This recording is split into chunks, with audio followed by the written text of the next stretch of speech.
પૂજ્ય સ્વામી સચ્ચિદાનંદ બાપુની જે કાર્યાલય જે છે, જ્યાં એમના પુસ્તકો, જે લખાયેલા પુસ્તકો છે, કેસેટો જે છે, બીજું જે સાહિત્ય છે, એ અહીંયા જે કોઈને મદદ કરવાનું દાન આપતા હોય છે, કોઈ દાન સ્વીકારતા હોય પણ છે. એ રમેશભાઈ દવે મુજપુરના બાપજીની જન્મભૂમિમાં ના વતની છે અને મારા આત્મીય છે. સાથે શું નામ? ઘનશ્યામભાઈ નાવલીના છે પટેલ, એ પણ આશ્રમની ઓફિસમાં સેવા આપી રહ્યા છે. ઘણા લોકો અહીંયા સેવા આપે છે. ત્યારે આજે રમેશભાઈ મળતા પણ મને બહુ આનંદ થયો. અવારનવાર જ્યારે આવે ત્યારે બાપજીની સેવા માટે ખડે પગ્યા બધા હાજર રહેતા હોય છે. જુઓ કેવા સરસ પુસ્તકો છે એમના.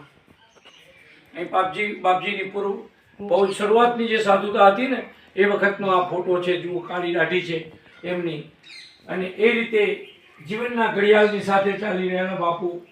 અને જો પેલો પણ એમના ગુરુજીનો ફોટો છે સામે, મુઝફ્ફરનગરના હતા, પંજાબના એમના ગુરુજી.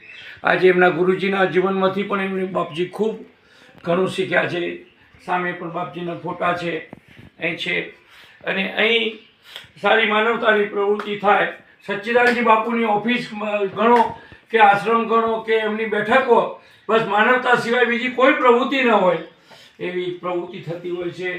ત્યારે ખૂબ આનંદ થાય છે. હું તો વર્ષોથી આવનારો માણસ, પણ વળી આજે મને કંઈ મોજ આવી અને કોઈ મારી સાથે કોઈ હોય નહીં એટલે વિડીયો કોણ ઉતારે, પણ આજે વિડીયો ઉતારવાનું મન થયું છે. અહીંયા ચણાવી છે મેં પરબ પિયુષ પાવા, ચણાવી છે મેં પરબ પિયુષ પાવા. જ્ઞાનના અભાવે સમાજને ક્રાંતિ આપી હોય, જ્ઞાન આપ્યું હોય તો પૂજ્ય સ્વામી સચ્ચિદાનંદ પરમ હિતકારી સંત. ફરી બી પોતાની એમ કહેતા હતા, સંત માત્ર ક્રાંતિકારી નહીં પણ પરમ હિતકારી સંત છે. ધન્યવાદ. એમના ચરણમાં જેટલા વંદન કરીએ, જેટલા દંડવત કરીએ એટલા ઓછા છે.